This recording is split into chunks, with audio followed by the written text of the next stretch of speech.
કેશોદ સુધરાઈ દ્વારા હિસાબી વર્ષ પૂરું થતા ગત વર્ષથી રૂપિયા 1.13 કરોડ વધુ વસૂલાત કરાઈ છે। જેમાં નગરપાલિકા શહેરીજનો માટે આવશ્યક સુવિધાઓ પૂરી પાડે છે, જે પાલિકા દ્વારા વસૂલાત કરતા વેરાઓ પર નિર્ભર હોય છે।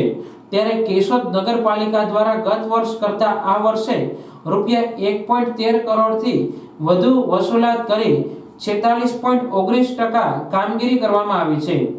કેશોદ નગરપાલિકા વિસ્તારમાં મિલકત ધારકો પાસેથી ગત વર્ષ 2022-23-24 કુલ રૂપિયા 15.45 કરોડ વસૂલાત બાકી હતી, જેમાં 6.88 કરોડ રૂપિયાની વસૂલાત કરી 45.51% કામગીરી કરવામાં આવી છે।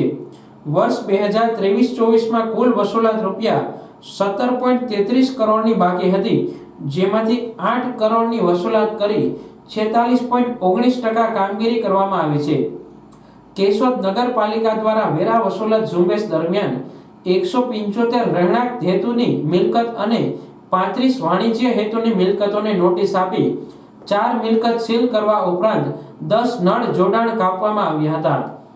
કેશોદ નગરપાલિકા વિસ્તારમાં મિલકત ધારકો પાસેથી જૂનો મિલકત વેરો રૂપિયા 9.32 કરોડ જેવો ચૂકવવાનો બાકી હોય ત્યારે સમયસર ચૂકવી આપવામાં આવે તેવી શહેરીજનોને નગરપાલિકાના ચીફ ઓફિસર એમ વાઘેલા તરફથી અપીલ કરવામાં આવી છે।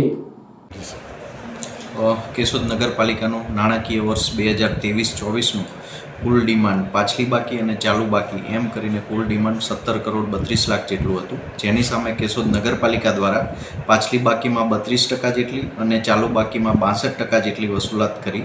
આમ ઓવરઓલ 46.19% જેટલી ઓવરઓલ કેશોદ નગરપાલિકા દ્વારા વસૂલાત કરવામાં આવી છે।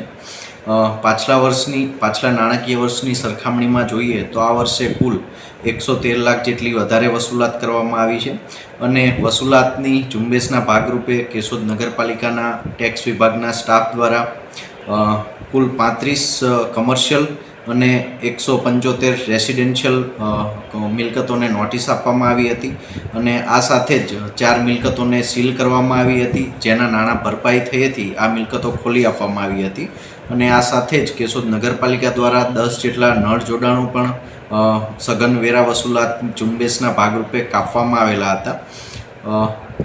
વસૂલાતની 46.19 જેટલી ટકાવારી જોતા હું કેશોદના નાગરિકોને અપીલ કરું છું કે આ વર્ષે તેઓ પોતાના વેરાના જે કંઈ બાકી રકમ છે તેઓ સત્વરે ભરપાઈ કરી દે અને કેશોદ નગરપાલિકાને આવશ્યક સેવાઓ, પાણી, ગટર, સફાઈ જેવી આવશ્યક સેવાઓ પૂરી પાડવા માટે સહયોગ આપે।